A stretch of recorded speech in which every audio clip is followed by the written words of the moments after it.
midomo inayofitinisha ndugu na ndugu.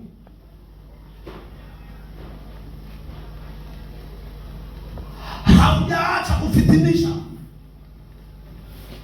Kila siku natamani fulani awe mbaya.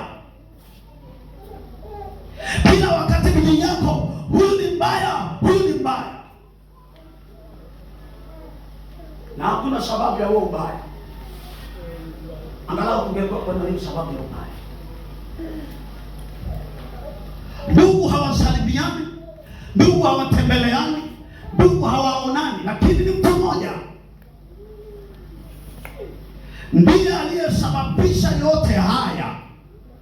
Akiamini, akiupata moyo wa mzazi, atapata faida zaidi kuliko wenzake.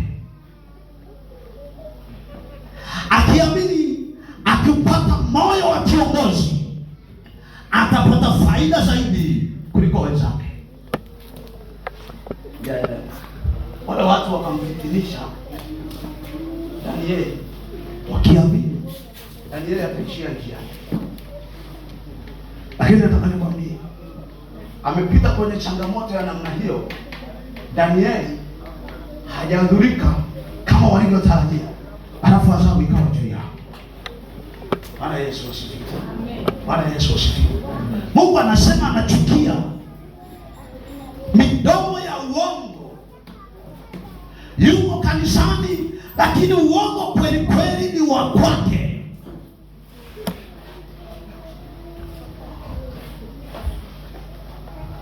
Yuko kwenye familia, lakini uongo kweli kweli ni wa kwake. Hana mahali ambapo anajisikia na kusema uongo ni kitu kibaya. Yeye ni mbimbo wa kufitinisha.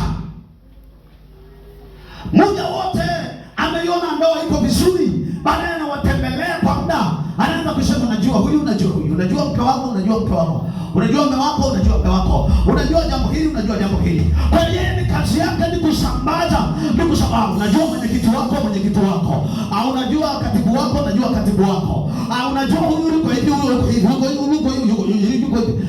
Muda wote anafitinisha.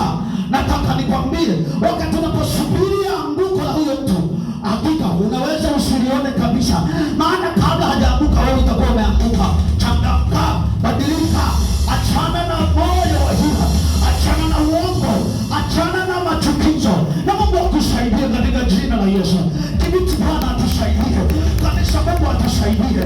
Kila mtu aseme ndio mahali panapohitajika, kila mtu asimame katika nafasi yake.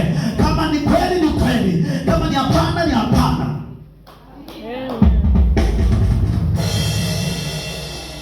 Sasa umefitinisha. Mmoja kwenye Biblia akaandika ujumbe, akasema Mordekai afe pamoja na Wayahudi wote.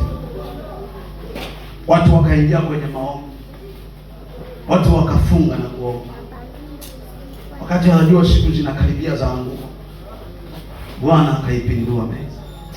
Ni maombi yangu kwa Bwana, Bwana apindue meza kwa yale mabaya yaliyokusudiwa juu yako, yasiyokuwa ya mpango. Bwana ipindue meza katika jina la Yesu. Nimesikia watu wanasema amen. Bwana apindue meza za watesi wako, Bwana apindue meza za waganga hao, Bwana apindue meza za wafitinishaji. Ufalme wote uliosimama na kufitinisha ufalme wengine, kwa jina la Yesu natangaza meza yao ipinduliwe, ipinduliwe, ipinduliwe. Rapakashanda kwa damu ya Yesu, ipinduliwe, ipinduliwe kwa jina la Yesu. Na ipinduliwe kwa jina la Yesu. Hao ndio waliosimama kinyume na wewe, Bwana ashike usukani, apindue meza yao, apindue mashauri yao, apindue mbinu zao, apindue kusudio lao.